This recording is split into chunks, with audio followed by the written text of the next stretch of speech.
If your life feels stuck, heavy, or like you're always one step behind, there's a reason. And it's not bad luck, not your past, not even other people. It's because there are principles you're not applying yet, habits you're not doing, mindset shifts you haven't made. This isn't about motivation. This is about structure, about finally doing what works.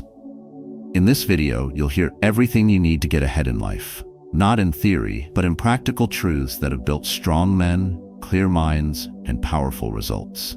The problem isn't that you're weak or lazy. It's that you've been trained to wait for the right mood, the right moment, the right approval. That ends today, because what moves your life forward is not hype, but action. Not being loud, but being consistent. And not just knowing what to do, but doing it when no one's watching. Each part of this video is meant to be listened to more than once. These lessons aren't fast food. They're the kind of mental nutrition you need daily. So come back to it. Let it train your discipline, your decisions, your focus. And if it hits home, share it with someone you care about. Let them hear the truth too. If you find yourself nodding or catching yourself saying, "I needed this," don't keep that to yourself. Comment below, subscribe to the channel, and help us build a community of people who take life seriously and act like it. Let's get into it. 1. Stop blaming. Start owning. There comes a moment, quiet, unglamorous, and deeply personal, when you realize that no matter how much you blame others, your life isn't going to move forward until you stop. You might sit in your car after a long day, staring at the dashboard, wondering why everything feels heavier than it should. Maybe you've told yourself, "My boss just doesn't appreciate me," or "My parents never gave me a fair shot," or "The system is built against people like me." And maybe there's some truth in that. Maybe your circumstances haven't been fair, but fairness doesn't change outcomes. Ownership does. Blame is comfortable. It makes us feel justified. It tells us we're not the problem. It soothes the ego when life doesn't look the way we imagined. But over time, blame becomes a habit that steals our momentum. You can't control what your parents gave you, or what someone said last week, or even the economy. But you can control how you respond. You can train your mind to shift from excuse to execution, from story to strategy. The moment you say, "This is where I am, and it's my job to move from here," you take back a power you may have forgotten you had. That shift isn't glamorous. No one claps for it. But it's the first crack in the wall that's kept you stuck. It's not about ignoring real obstacles. It's about refusing to let them be the end of the story. You might have been hurt, overlooked, underestimated, but now what? Will you let those events define every next decision? Or will you use them as fuel to build self-discipline habits that move your life forward? Getting ahead in life doesn't require perfect conditions. It requires personal clarity. And clarity doesn't begin with blaming others. It begins by asking better questions. What patterns have I allowed to repeat? What have I been avoiding? Where have I handed away responsibility without realizing it? These questions aren't easy, but they lead to growth. They bring your focus inward, not in a selfish way, but in a powerful way. Because long-term peace over pleasure starts with truth. And truth requires courage. Blame is reactive. It leaves you waiting. Ownership is proactive. It puts your hands back on the wheel. People often say, "I'm not where I want to be," and then immediately point outward. But what if, instead, you said, "I'm not where I want to be because I haven't been who I need to be"? That's not shame. That's strength. That's the kind of mental discipline that builds confidence, even in silence. When you stop blaming, you stop leaking energy. You stop rehearsing the same story. You start building quiet discipline, rooted in action, not noise. You build the mindset needed to get ahead in life, because now your direction is internal, not conditional. Blame thrives in comparison. Ownership thrives in action. Blame feeds procrastination. Ownership fuels momentum. If you want to build mental strength and take control of your life, the first habit you need isn't waking up early or journaling or listening to another podcast. It's this. When things go wrong, ask, "What part of this can I own?" Even just 1%. That's the habit that separates those who talk about success from those who live it. It's how self-trust begins. One moment of courage, one honest answer, one quiet adjustment, over and over again. It's tempting to wait until everything feels aligned, to say, "I'll take responsibility once I have more energy, more clarity, more time. But the truth is, ownership creates clarity. Responsibility builds energy. When you start showing up for yourself, life starts showing up differently. People notice when you stop complaining and start executing. Not because you said anything, but because your presence shifts. You move differently. You speak with less blame and more intent. You don't need to control the world anymore because you're finally controlling your responses. This is where the real power begins. Not in big declarations, not in loud ambition, but in the quiet decision to stop waiting for someone else to fix what only you can face. And that decision, it can be made today, right now. You don't need anyone's permission. You don't need the past to be rewritten. You just need to say, I'm done giving my power away. Listen to this again tomorrow. Let it sink in. Reflect on where blame still hides in your language, in your habits, in your story. Then practice taking it back. Not all at once, but one choice at a time. And if it helps you, share it. Let someone else in your life hear these words. Because the moment you take ownership of your direction, you don't just get ahead in life. You start leading it. 2. Do the work no one sees. The strongest buildings don't last because of their paint or decorations. They last because of the foundation buried beneath the surface. The same is true for people. The life you admire, the strength you notice in someone's calm presence, or the clarity in how they carry themselves, it's not built by chance or gifted by talent. It's built in silence, in repetition, in the invisible hours no one ever sees. The truth is, what moves you ahead in life isn't what you do when people are watching. It's what you do when they're not. And that's where most people fall behind. They wait for applause. They wait for external validation before they push forward. But the work that actually changes you never gets a standing ovation. It's the early morning when you get up, even though you don't feel like it. It's the quiet commitment to read, write, plan, train, or reflect, even when no one is checking. Especially then. In a world obsessed with visibility, quiet discipline feels invisible. But it's not. It's just foundational. It's like strengthening a muscle others don't know exists. While most people chase short-term rewards or public recognition, the ones who actually grow are the ones who can keep showing up in silence. That's the core of self-discipline habits. They're not about mood, they're about identity. You don't go to the gym only when you feel pumped. You go because it's who you are. You don't plan your week only when life feels chaotic. You do it because success is built on structure, not just effort, and that structure is forged when no one is watching. If you want to take control of your life, start tracking your invisible hours. Look at how you spend your time when there's no pressure to perform. What do you reach for? What do you avoid? Do you scroll endlessly, chase distractions, and delay important work with clever rationalizations? Or do you sit in the stillness and do what matters, even when it feels boring? The answer to that question tells you more about your future than any goal written in a journal. Because the future isn't built by big dreams. It's built by consistent, almost unnoticeable choices that compound over time. The people who stay consistent for success don't have more time than you. They just protect it better. They don't chase motivation. They chase results. And they know the results come from the work no one claps for. The work no one sees is where you build self-trust. It's where you tell yourself, I'll do this, and then you do.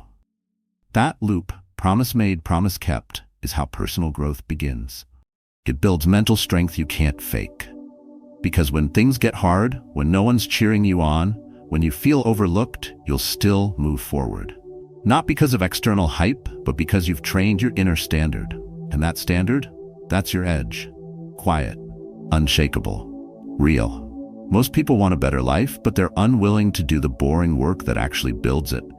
They want to feel inspired. They want results to feel exciting, but excitement fades. Routine remains, and routine is what rewires your brain. It creates new patterns. It resets your focus. It makes you dependent on yourself.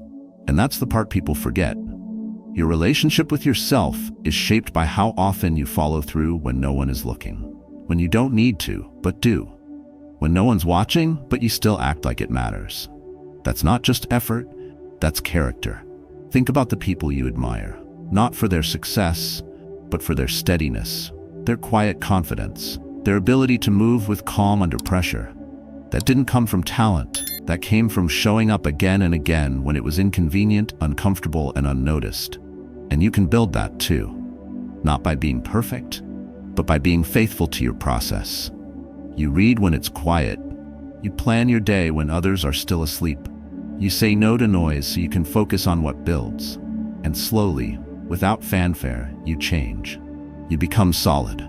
So don't look for shortcuts. Don't wait for someone to tell you you're doing great. If you're doing the work no one sees, you're already ahead of most. Because most people will never know what it means to lead themselves in silence. They only know how to perform. But performance without substance crumbles. What lasts is what's built beneath. And that's what you're building, layer by layer, hour by hour. Come back to this video when you feel like no one notices your effort. Listen again when you want to give up because it feels too quiet. Remind yourself, this is where strength is built. Share this with someone who needs to hear that their invisible effort is not in vain. And keep going. Do the work no one sees until the results are too clear to ignore. 3. Cut the lazy talk and move your life forward. There's always that one person who talks like they're on the edge of greatness. Maybe it's a friend who's always about to launch something big, or someone at work who says they're planning to get serious soon. I had a friend like that. Sharp mind, huge ideas. For 3 years, every conversation ended with some version of, "I'm just getting my mindset right." But nothing changed. No action. Just theory. Just talk. And that's when I realized something important. People don't fail because they lack dreams. They fail because they never move. Lazy talk is dangerous because it sounds intelligent, it sounds strategic, it gives you the illusion of progress without the discomfort of movement. But when the weeks roll into months and the months into years, that kind of talk becomes a slow, quiet trap. Lazy talk is the enemy of consistency. It's a subtle, smooth voice that says, "You'll get to it later," or "You're just not ready yet." But readiness is built through action, not waiting. Every time you say, "I'll start tomorrow," you're building the habit of delay. You're practicing hesitation, and eventually you become skilled at staying stuck. The truth is, most people already know what they need to do. They're just not doing it. They say they want to get ahead in life, but their days don't reflect it. They say they want to build mental strength, but they choose comfort over challenge. And no one's calling them out, because lazy talk often hides behind words that sound responsible. "I need more clarity," or "I'm still researching," or "timing isn't right." But those are just polished excuses. The cost of lazy talk isn't always visible right away. It shows up in the form of guilt you carry silently, the regret that hits you at midnight, the missed opportunities that slip by while you're still thinking about getting started. It damages your ability to trust yourself. When you constantly delay action, you subconsciously teach yourself that your word means nothing. And when that happens, self-discipline collapses. You stop taking your own goals seriously. You lose respect for your own time. You lose the clarity that keeps your direction sharp. If you want to build a better life, you don't need more planning. You need more execution. And execution begins with movement, not a dramatic movement. Just a simple, deliberate action done now. There's a reason the people who build consistent momentum often seem unstoppable. It's not because they're more talented or more confident. It's because they stop negotiating with laziness. They don't talk about what they'll do. They just do it. They don't need the world to understand. They don't wait for someone to approve their pace. They decide that one step today is worth more than 50 ideas that never leave the page. That's how you take control of your life. You stop treating energy as something you wait for and start treating it as something you create through motion. You stop convincing yourself that your habits will magically change once your circumstances do. Because they won't. It's your actions that shape your circumstances, not the other way around. Think about the last time you postponed something you knew mattered. Maybe it was a workout, maybe it was a hard conversation, maybe it was waking up early to plan your day. What stopped you? Was it really time, or was it just the comfort of postponing discomfort? The gap between who you are and who you could be is often filled with lazy talk. But here's the thing, it only takes one honest moment to shift, one small action to start rebuilding momentum. You don't need to overhaul your entire life overnight. You just need to stop lying to yourself about how ready you are. No one's coming to save you from your own delay. You have to decide, is this the day I start doing, or just keep thinking? The most powerful declaration isn't spoken, it's lived. It's the decision to show up today, not perfectly, but actively. It's brushing off the dust, breaking the inertia, and choosing to act even when the mood isn't right. Because that choice, repeated, changes everything. And the more you choose to act despite discomfort, the quieter that lazy voice becomes. It loses power every time you ignore it and move anyway. So if your life feels like it's paused, look closer. It's probably not paused. It's just parked in a space called someday. The only way to get out of that space is to stop talking about what you'll do and start doing what matters. Maybe that means finally getting serious about your morning routine. Maybe it means tackling one project you've avoided. Maybe it just means finishing the thing you promised yourself yesterday. Whatever it is, don't wait until everything aligns. Nothing big happens until something small moves first. Return to this when you catch yourself slipping into tomorrow talk. Let it remind you that progress isn't loud, it's quiet, committed, repetitive. Share this with someone who needs help getting unstuck. And then take the first step that reminds you, I'm not here to talk about change, I'm here to live it. 4. Choose long-term peace over short-term pleasure. The warmth of the blanket, the soft glow of the morning light, the seductive idea that 10 more minutes won't hurt. And yet, when you finally drag yourself out of bed, you're already behind, rushing, regretting, wondering why you feel off. That's the nature of short-term pleasure. It whispers comfort in the moment, but often delivers chaos afterward. It promises ease now and hands you stress later. If you want to get ahead in life, you have to see these moments for what they really are, not harmless indulgences, but small deals you make at the cost of your long-term clarity and calm. Choosing short-term pleasure is easy because it feels good now. It's the second helping of food you don't need, the night spent scrolling instead of sleeping, the impulse buy that empties your account and fills nothing lasting. It doesn't always look reckless. Sometimes it even feels like self-care. But real self-care is long-term peace. It's making decisions today that your future self thanks you for, not the ones that make you feel better for a moment and worse for a month. Short-term pleasure is addictive because it's fast. It's a hit of dopamine, a spike in mood, a tiny escape. And for people who feel overwhelmed, exhausted, or behind, escape is tempting. But escape is not relief. Escaping delays the problem. It puts peace further away. The life you want, the mental clarity you seek, the emotional strength you admire in others, it doesn't come from chasing ease. It comes from choosing discomfort that pays dividends. It comes from routines that protect your focus, decisions that protect your energy, and boundaries that protect your progress. That's what real peace is. Not the absence of effort, but the presence of discipline. It's not a life without stress. It's a life where your actions don't create more of it. And the only way to get there is to get uncomfortable with what feels good now and start getting honest about what builds what you really want. You don't need to hate pleasure.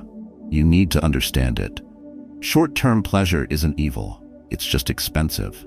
It costs you consistency. It breaks the flow of habits that actually change you. It interrupts your discipline and trains your brain to expect a reward without effort. And when that happens often enough, you stop trusting yourself to delay gratification. You become a slave to urges. And when your urges control you, your direction disappears. Peace is not passive. It's built through self-discipline habits that feel boring at first. Built through hard choices, like skipping what's fun to do what's necessary. It's getting ahead on your work instead of reacting to emergencies. It's going to bed early without fanfare. It's walking past comfort and choosing the quiet path that demands more but gives more. Think about the areas of your life where stress keeps repeating. Your finances, your health, your time. Most of those patterns didn't happen from one big mistake. They happened through thousands of small decisions. Decisions that traded calm later for comfort now. And if that's how they were built, that's also how they can be unbuilt. Reversed, shifted. Not through massive transformation overnight, but through quiet, consistent choices that say no to impulse and yes to inner alignment. Every time you resist a small temptation, you train your mind to value direction over distraction. And the more you do that, the more grounded you feel. Not because life is easier, but because you are stronger. Long-term peace is not flashy. It's not urgent. It doesn't scream for your attention. It waits, it builds. And when you finally choose it enough times, you realize it's what you were really after all along. While short-term pleasure gives you moments of escape, long-term peace gives you years of stability. While the world spins in chaos, you move with quiet strength. While others chase stimulation, you build clarity. That's the trade worth making, not just once, but daily. In the way you speak, spend, eat, rest, and decide. It's not about being perfect. It's about being intentional. About looking at your habits and asking, does this serve me tomorrow or just satisfy me today?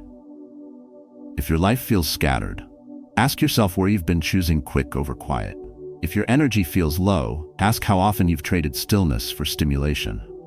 You don't need to cut everything at once, but you need to start with something. Say no to one thing today that drains you tomorrow. Say yes to one habit today that protects your peace later. And then do it again, until your days are no longer filled with recovery from bad choices, but momentum from good ones. This is how you build a calm life, not through comfort, but through control, through clarity, through consistency. So come back to this when you feel tempted to chase ease over purpose. Share it with someone who feels stuck in the loop of just this once. And remind yourself that every time you choose peace over pleasure, you're saying yes to the version of you who's ready to move forward. For good. 5. Train your mind to stay calm under pressure. You're stuck in traffic during rush hour. A car cuts you off. Someone behind you is honking nonstop. Your phone lights up with messages you don't want to read. The air feels heavy, your chest tightens, and the day hasn't even fully begun. In that moment, are you in control, or are you reacting? Pressure doesn't come with a warning. It shows up in everyday chaos, in small disruptions that trigger large emotions. And if your mind isn't trained, you'll let those emotions run your life. You'll say things you regret, make poor decisions, and confuse urgency with importance. The truth is, pressure doesn't destroy you. Your reaction does. And the ability to stay calm in high-stress situations isn't something you're born with. It's something you build. Through practice, through presence, through mental clarity. When things fall apart, most people panic. They raise their voice, they overthink, they jump to conclusions.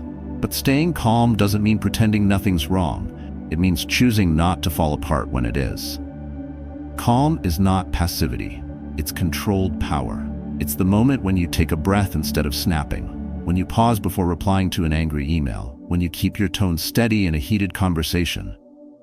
It's not easy. In fact, it's incredibly difficult, which is why so few practice it. But if you want to build mental strength that actually gets you ahead in life, emotional control is non-negotiable. The people who move the farthest are not the ones who know the most, but the ones who can think clearly when everything around them gets loud. Calm isn't something you switch on. It's something you condition into your nervous system. And it begins with awareness. You start noticing your triggers. The moments when your breathing shortens, your thoughts spiral, and your voice tightens. Then you create space. Space between what happens and how you respond. That space is your power. In that space, you remember you are not your reaction. You remember that long-term peace is more valuable than short-term satisfaction. That clarity is always louder than chaos when it's trained to be. Most people don't lack intelligence, they lack pause. They don't lack knowledge, they lack stillness. And without those two, pressure always wins. When your environment becomes unstable, your stability must come from within. You can't wait for people to act better or for the world to slow down. You have to become the calm in the storm. That's not poetic, it's strategic. In business, in leadership, in relationships, the person who can stay calm during conflict holds the advantage. They see more, they say less, but say it with weight. They don't get dragged into every argument. They don't need to win every reaction. And that's what real control looks like. Not dominance over others, but mastery over your own impulses. Training your mind to stay calm under pressure also means building resilience before pressure shows up. It means building discipline in small moments, when the coffee spills, when your schedule changes, when someone interrupts your flow. Those aren't annoyances, They're reps. They're training grounds for your composure. Just like a muscle, the more you flex your ability to stay grounded in small frustrations, the stronger you become in big ones. This is how you rewire your brain away from reactivity and toward response. You don't avoid life's punches. You just learn how to absorb them without losing your direction. There's a common lie people tell themselves: I'm just not good under pressure. But being calm is not a personality trait, it's a practice. It's built through simple acts: deep breaths before responding, stepping back instead of lashing out, refusing to speak when you know you're not thinking straight. It's removing urgency from situations that only feel urgent. It's choosing long-term respect over short-term release. And with repetition, it becomes your default. You start responding with thought instead of reacting with fear. You start slowing down mentally even when the world speeds up, and people notice. Not because you make noise, but because you don't. When you walk into a room with calm energy, you change the temperature. You become a stabilizer. Someone others turns to, not because you always have the answer, but because your presence doesn't add fuel to the fire. That's a rare trait in a world obsessed with reaction. But it's a powerful one, because when chaos hits, and it will, the person who remains centered is the one who moves forward. That's how you lead. That's how you protect your peace. That's how you train your mind to move with purpose, not panic. So the next time pressure builds, don't just survive it. Use it. Let it be a test. Let it be your moment to choose power over reaction. And when you do, even if it's just once, you'll feel it: a quiet shift, a deeper confidence, a stronger sense of control. Not because life got easier, but because you got better at staying composed when it didn't. Come back to this message when your day starts to spiral. Share it with someone who's tired of losing control. And remember, you don't have to eliminate the storm. You just have to stop letting it move you. 6. Keep promises you make to yourself. You probably remember a time you said, "I'm starting fresh on Monday," or "this time I'll really commit." And maybe for a day or two you did. But somewhere along the way, the momentum faded, the urgency dissolved, and you quietly stepped away from the thing you told yourself mattered. No one scolded you. No one noticed. But deep down you did. That quiet disappointment isn't just frustration, it's erosion. Because every time you break a promise to yourself, even the smallest one, you teach your mind that your word can't be trusted. It doesn't make you weak, it makes you human. But if you don't start reversing that pattern, it becomes harder and harder to believe in your own potential. Confidence, after all, isn't about talent. It's about self-trust. And self-trust is built not through inspiration, but through follow-through. We often believe that discipline comes from external pressure, deadlines, competition, someone watching over us. But real discipline, the kind that changes your life, starts from the inside. It starts when you say, "I'll wake up early and do it," without applause, without an audience. It's when you tell yourself, "I'll finish this," and you don't leave until it's done. That inner agreement, repeated and honored, creates a track record. And that track record becomes identity. You begin to see yourself as someone who follows through, someone who does the hard thing, someone who gets ahead not by being loud, but by being reliable, especially to themselves. The danger is when your promises become casual. When "I'll do it tomorrow" turns into a pattern of delay. When "I'll try again next week" is said more often than done. The mind is sharp. It listens. And if it hears you breaking your own word enough times, it will stop believing you. That's when motivation dies. That's when personal growth slows. Not because you don't care, but because your subconscious has no evidence that what you say will actually happen. To fix this, you don't need to overhaul everything. You just need one clean promise made and kept. Something small, specific, and non-negotiable. Maybe it's a daily workout. Maybe it's a 10-minute journaling session. Maybe it's a commitment to go to bed on time. Whatever it is, do it. Not for the habit, but for the principle underneath. Think of your mind like a smart child. If you keep saying, "We'll go to the park," but never do, the child stops believing you, stops listening, stops respecting your word. But if you say it and follow through, the child begins to trust, begins to believe. Your mind works the same way. It's not just about task management, it's about integrity. When you show yourself that your word matters, you raise your internal standard. You no longer need someone else to hold you accountable. You stop relying on motivation. You start depending on consistency. There's a quiet power in keeping your own promises. It doesn't look like much on the outside, but inside, it rewires everything. You walk differently. You make decisions with more clarity. You bounce back from failure faster because you know who you are. You've earned your own respect. And that self-respect, it's the foundation of discipline. It's the root of emotional control. It's what helps you stay consistent when results aren't showing up yet. Because deep down, you know, this is who I am now. Not because I feel like it, but because I've proven it day after day. You don't have to be perfect. You don't need to keep every promise ever made. But you do need to start treating your words to yourself like a contract. If you say it, mean it. If you commit, follow through. And if you fall off, don't excuse it. Address it. Say it out loud. I didn't do what I said I would. That's not who I want to be. Let me start again. That kind of honesty rebuilds trust faster than pretending everything's fine. You can't fake consistency. You either show up or you don't. And every day you do, your self-trust grows stronger. This is what separates those who drift through life from those who lead it. Not motivation, not circumstance, but integrity. Quiet, consistent follow-through. The discipline to become someone your future self can depend on. So the next time you say, I'm gonna do this, treat it like the truth. Let your actions make your words real. Come back to this if you forget. Share it with someone whose confidence is fading because their discipline has slipped. And remember, self-discipline doesn't begin with external pressure. It begins with a promise, one you make to yourself and refuse to break. 7. Do the boring things until they build your future. Everyone wants success, but no one wants boredom. We're drawn to what's exciting, new routines, loud promises, quick fixes. We want instant results, visible growth, applause for our progress. But what most successful people do more than anything else is repetitive, unglamorous, and often invisible. They wake up early when no one's watching. They write when they don't feel creative.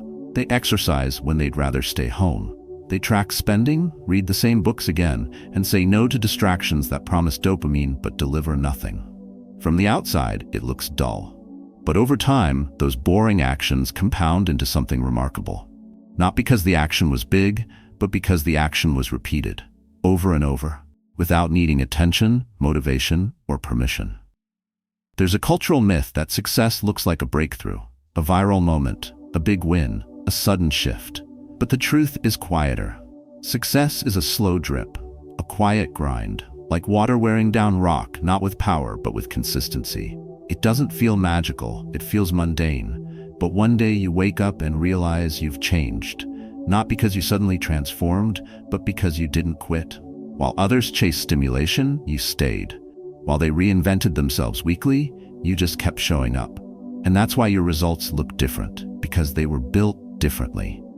Doing the boring work isn't about being robotic. It's about being reliable to yourself. It's about choosing habits that compound over time, not feelings that fade. It's brushing your teeth, not because it's exciting, but because it protects your health. It's budgeting every week, not because it feels urgent, but because it builds long-term peace. It's reading when no one's asking, planning when no one's watching, and choosing effort when no one's validating. These are the things that change your identity, not quickly, but deeply. They give you something short-term pleasure can't: stability. The mind resists boredom because it craves novelty, but novelty fades. What lasts is structure, and structure only becomes part of who you are when it's reinforced through repetition. Most people fail not because they lack intelligence or drive, but because they can't tolerate doing the same thing for long enough to see the result.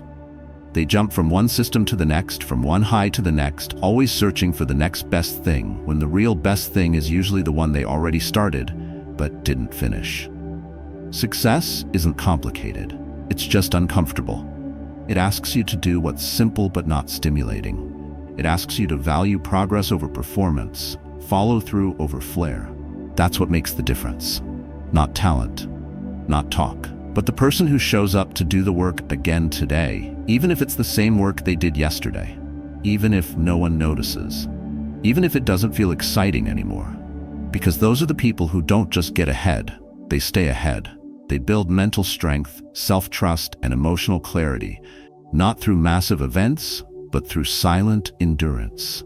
If you want to take control of your life, stop asking what feels good today. Start asking what builds the future you want tomorrow. If you want long-term peace over short-term pleasure, train yourself to do what's necessary, especially when it's boring. That's the real test. Not how loud you can start, but how quietly you can continue.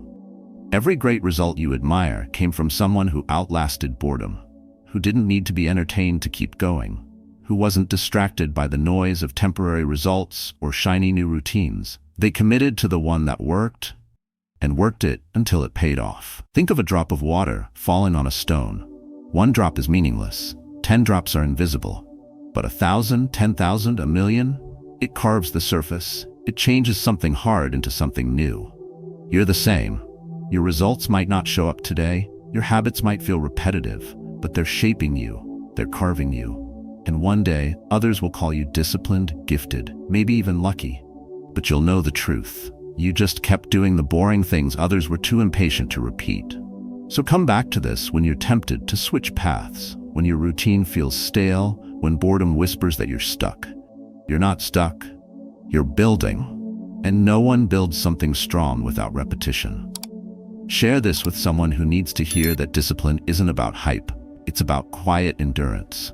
And remember, you don't need to be better than anyone else.